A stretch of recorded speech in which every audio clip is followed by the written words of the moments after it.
नमस्कार, चंडीगढ़ से आपका स्वागत है। मैं हूं भानुप्रिया। आइए सबसे पहले नजर डालते हैं कुछ अहम खबरों पर। प्रधानमंत्री ने उत्तर प्रदेश में 9 चिकित्सा महाविद्यालयों का किया लोकार्पण। प्रधानमंत्री ने आत्मनिर्भर स्वस्थ भारत योजना का भी किया शुभारंभ। पंजाब के मुख्यमंत्री ने श्री चमकौर साहिब हलके के खरड़ ब्लॉक के 35 गांवों में विकास कार्यों के लिए 68 करोड़ रुपए खर्च करने का किया ऐलान। और हरियाणा के मुख्यमंत्री ने कहा है कि किसानों को डीएपी की नहीं रहने दी जाएगी कोई कमी।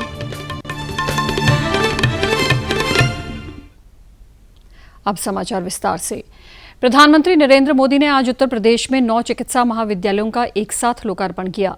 सिद्धार्थनगर में जनसभा को संबोधित करते हुए प्रधानमंत्री ने कहा कि आज का दिन विशेष है, जो उत्तर प्रदेश और देश के लोगों के लिए आरोग्य संबंधी सौगात लेकर आया है। इससे पूर्वांचल और पूरे यूपी के करोड़ों गरीबों, दलितों, पिछड़ों, शोषितों, वंचितों, ऐसे समाज के सब वर्गों को बहुत फायदा होगा। दूसरे शहरों के बड़े अस्पतालों के लिए उनकी जो भागदौड़ होती थी वो कम होगी। प्रधानमंत्री ने कहा कि पूर्वांचल में चिकित्सा महाविद्यालयों के खुल जाने से स्वास्थ्य का बुनियादी ढांचा सुदृढ़ होगा। इन चिकित्सा महाविद्यालय अस्पतालों में 25,000 बिस्तरों की सुविधा उपलब्ध होगी और 5,000 से अधिक चिकित्सकों तथा पैरामेडिकल स्टाफ के लिए रोजगार के अवसर उपलब्ध होंगे। उन्होंने कहा कि पूर्वांचल स्वास्थ्य के बुनियादी ढांचे का एक नया केंद्र बनकर उभरेगा। प्रधानमंत्री ने कहा कि पहले की सरकारों ने देश में स्वास्थ्य सुविधाओं पर कभी ध्यान नहीं दिया और राजनीतिक इच्छा शक्ति तथा प्राथमिकताओं की कमी थी। मोदी ने कहा कि सरकार ने यह दिखा दिया है कि विकास परियोजनाओं को कैसे पूरा किया जाता है। उत्तर प्रदेश के जिन 9 जिलों में चिकित्सा महाविद्यालय खोले गए हैं, इनमें सिद्धार्थनगर, जौनपुर, फतेहपुर, एटा, हरदोई, गाजीपुर, मिर्जापुर, देवरिया और प्रतापगढ़ शामिल हैं। प्रधानमंत्री ने वाराणसी में जनसभा को संबोधित करते हुए वाराणसी के लिए विभिन्न विकास परियोजनाओं का शुभारंभ भी किया। Ayushman Bharat health infrastructure mission स्वास्थ्य के साथ साथ आर्थिक आत्मनिर्भरता का भी माध्यम है। ये एक होलिस्टिक हेल्थ केयर के लिए हो रहे प्रयासों की एक कड़ी है। होलिस्टिक हेल्थ केयर यानी जो सभी के लिए सुलभ हो, जो सस्ता हो और सबकी पहुंच में हो। प्रधानमंत्री ने स्वास्थ्य सेवा के मूलभूत ढांचे को सुदृढ़ करने के लिए प्रधानमंत्री आत्मनिर्भर स्वस्थ भारत योजना की शुरुआत भी की। उन्होंने कहा कि सरकार लोगों के लिए स्वास्थ्य सुविधाएं और बेहतर करने के लिए प्रयासरत है। इसके अलावा व्यापार, यातायात को बेहतर बनाने के लिए भी विशेष कार्य कर रहे हैं। प्रधानमंत्री की ओर से सरकार द्वारा इस क्षेत्र में शुरू की विभिन्न योजनाओं तथा किए गए कई विकास कार्यों का जिक्र भी किया गया। उपराष्ट्रपति एम वेंकैया नायडू ने आज नई दिल्ली में विशेष समारोह में 67वें राष्ट्रीय फिल्म पुरस्कार प्रदान किए। प्रख्यात अभिनेता सुपरस्टार रजनीकांत को भारतीय सिनेमा में उनके उत्कृष्ट योगदान के लिए प्रतिष्ठित दादा साहब फाल्के पुरस्कार से सम्मानित किया गया। अभिनेता मनोज वाजपेयी को हिंदी फिल्म भोंसले के लिए सर्वश्रेष्ठ अभिनेता का पुरस्कार और धनुष को तमिल फिल्म असुरन के लिए पुरस्कार दिया गया। कंगना रनौत को उनकी film Manikarnika the queen of Jhansi और पंगा के लिए सर्वश्रेष्ठ अभिनेत्री का पुरस्कार मिला।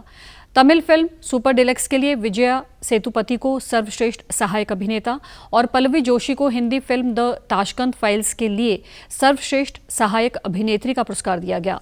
समारोह के दौरान विभिन्न भाषाओं की फिल्मों से जुड़े कई अन्य लोगों को भी सम्मानित किया गया। इससे पहले केंद्रीय सूचना तथा प्रसारण मंत्री अनुराग ठाकुर ने अपने संबोधन में कहा कि हम सिनेमा का उत्सव मना रहे हैं। आज दुनिया के लोग भारत में आकर फिल्म बनाना चाहते हैं, क्योंकि देश में फिल्मों को लेकर बहुत संभावनाएं हैं।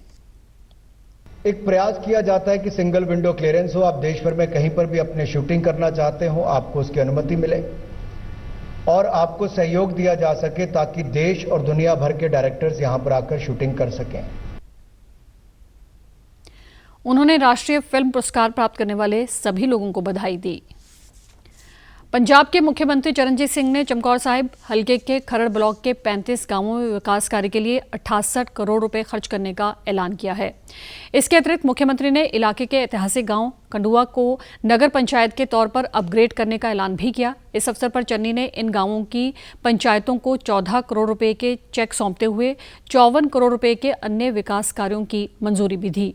उन्होंने कंडुआ के अलावा गडांगा बडाला गांवों में अलग अलग समारोह के दौरान 35 गांवों की पंचायतों को चेक बांटे तथा कंडुआ में जनसमूह को संबोधित करते हुए मुख्यमंत्री ने कहा कि इस गांव के ऐतिहासिक महत्व के मद्देनजर व्यापक विकास को यकीनी बनाने के लिए इसको नगर पंचायत के तौर पर अपग्रेड किया जाएगा, जिससे पास के गांवों को भी बड़ा लाभ मिलेगा। मुख्यमंत्री ने गांव में स्थित पवित्र सरोवर के नवीनीकरण के लिए 3.25 करोड़ रुपए खर्च करने का ऐलान भी किया। मुख्यमंत्री ने बताया कि 2 किलोवाट तक के बिजली लोड वाले सभी उपभोक्ताओं के बिजली बिलों के बकाया माफ करने की स्कीम के अंतर्गत अब बकाया बिल की माफी मिलनी शुरू हो गई है। उन्होंने बताया कि पंजाब भर में अब तक 96,911 उपभोक्ताओं के 77.37 करोड़ रुपए के बकाया पावरकॉम द्वारा माफ किए जा चुके हैं। मुख्यमंत्री ने गांव चोल्टा खुर्द के आत्मा सिंह को 2,26,890 रुपए के बकाया बिजली बिल की माफी का सर्टिफिकेट सौंपा। हरियाणा के मुख्यमंत्री मनोहर लाल ने डीएपी खाद पर उच्च स्तरीय बैठक की समीक्षा करते हुए कहा कि किसान धैर्य रखें, डीएपी की कोई कमी नहीं रहने दी जाएगी। मुख्यमंत्री ने अधिकारियों को आदेश देते हुए कहा कि सभी सीपी जिला एसपी अपने डीसी की सलाह से डीएपी और अन्य उर्वरकों की कालाबाजारी, जमाखोरी और तस्करी को रोकने के लिए तुरंत उड़न दस्ते का गठन करें। खाद की तस्करी को रोकने के लिए अंतर्राज्यीय सीमाओं पर तुरंत नाके स्थापित किए जाएं। उन्होंने कहा कि पिछले साल से 11,000 मीट्रिक टन अधिक डीएपी बाजार में उपलब्ध है।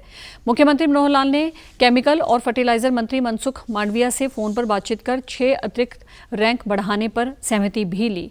राज्य के लिए 24 रैंक उपलब्ध हैं, 5 रैंक और जाएंगे। मुख्यमंत्री ने कहा कि 6 अतिरिक्त रैंक पर सहमति के बाद 31 अक्टूबर तक 11 रैंक और उपलब्ध होंगे।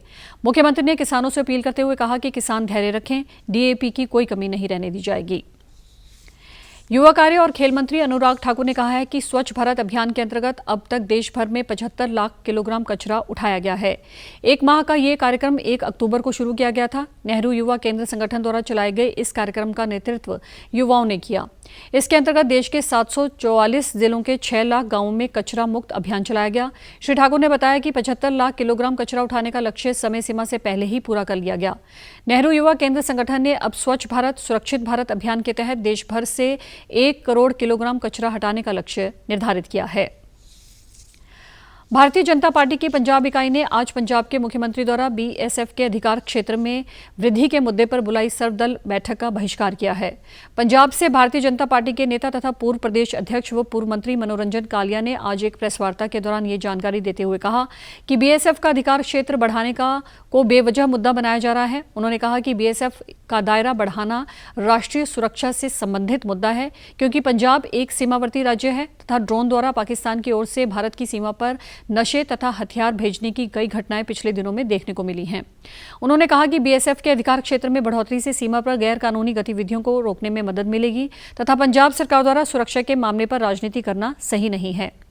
उधर चंडीगढ़ में आज बीएसएफ के अधिकार क्षेत्र को बढ़ाने पर पंजाब के मुख्यमंत्री चरणजीत सिंह चन्नी की अध्यक्षता में सर्वदलीय मीटिंग की जा रही है। और अब खबरें फटाफट। केंद्रीय रक्षा मंत्री ने कहा है कि पिछले 5 वर्षों के दौरान देश के रक्षा निर्यात में 334% की हुई बढ़ोतरी। देश में अब तक 1 अरब 2 करोड़ 31 लाख से अधिक लगाए गए कोविड रोधी टीके।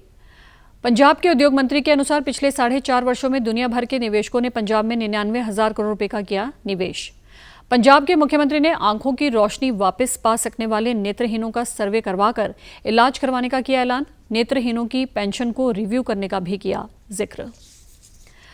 कोरोना वायरस का खतरा अभी टला नहीं है, इसलिए सभी से निवेदन है कि बाहर जाने के समय मास्क जरूर पहनें, सामाजिक दूरी बनाए रखें, बार बार अपने हाथ साबुन से धोएं और सैनिटाइजर का इस्तेमाल करें। वैश्विक महामारी कोविड-19, जिसका कहर संपूर्ण मानव जाति को अपनी आगोश में ले चुका है। कोरोना संक्रमण से बचाव के लिए मास्क पहनने के साथ ही जरूरी है मास्क को सही तरीके से पहनना। बहुत से लोग मास्क से नाक और मुंह को सही तरीके से नहीं ढकते हैं, जिससे संक्रमण का खतरा बना रहता है। बिना मास्क या फेस कवर के घर से बाहर निकलने की अभी कल्पना करना भी सही नहीं है। Mask up India.